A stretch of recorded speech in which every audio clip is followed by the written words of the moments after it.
G'day guys, Robert Kitty. A trait, and describing it as something that someone does, like they're being dominant, or they can get their dom on more specifically, is as a part of their personality. So just having problems with the Wi-Fi, so I went to actual proper data.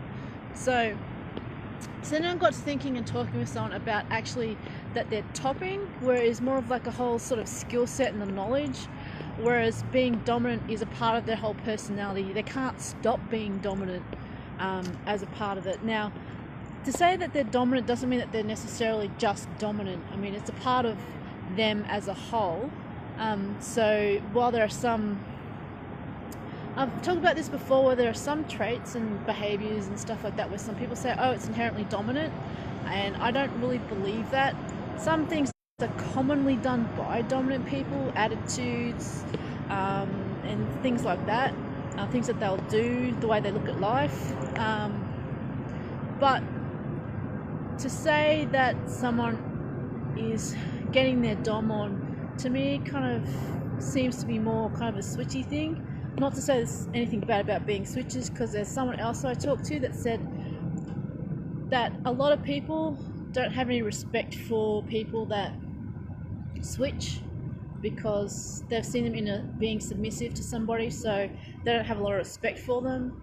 I think that's a pretty narrow view, because when you expand that out into a world view in everyday life, everyone kind of answers to somebody else. I mean, taxes, government, laws, inherently people are submissive to something or another, or an ideal, or even their own ethics and morals, if you want to expand out that far.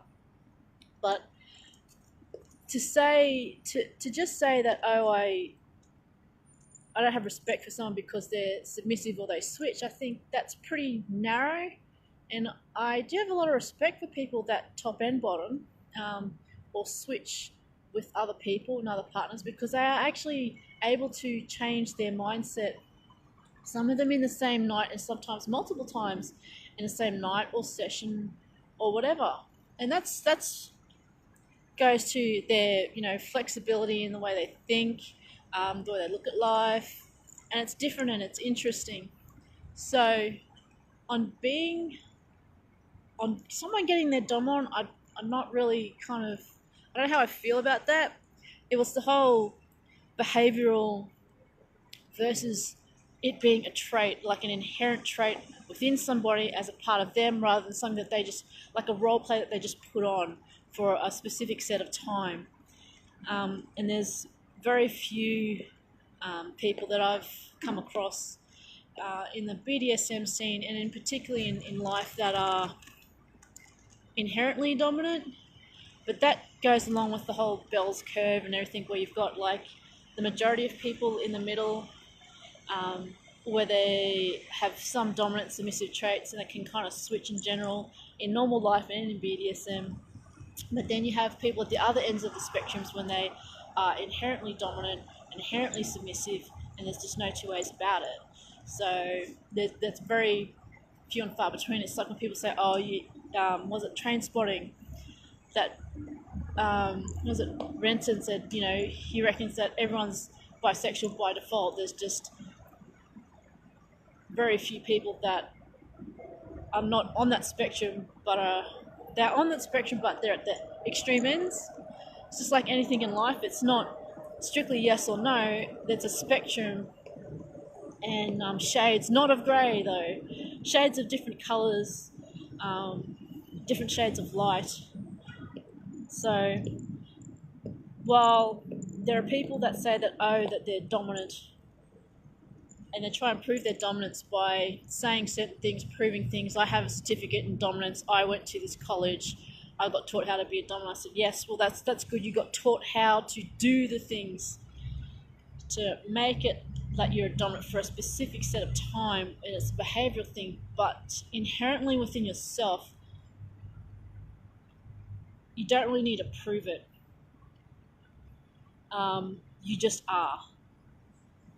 And that can be hard for some people to admit that they aren't completely or as dominant as they were, or for some people to say that they are more dominant than they think they are, or submissive. But it's an interesting. So, what to you in your mind are the dominant traits? What are not dominant traits? What do people do as a behavioral thing to be dominant? And what don't people do that you think are inherently dominant or not inherently dominant?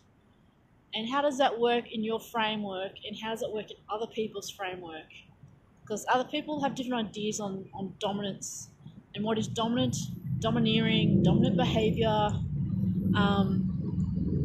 and all that sort of stuff. It's an interesting topic. And quite certainly you could say the same thing about submissives and submissive behavior, inherently submissive, or submissive in different ways or in different situations. So it's a good thing to think about, although it is Monday, so I'm not sure if you want to think about that too hard. Anyway, gotta go. It's scheduled to be really hot on Wednesday. One of my friends said that it's going to be like 30-something. Ish. Anyway, see you guys.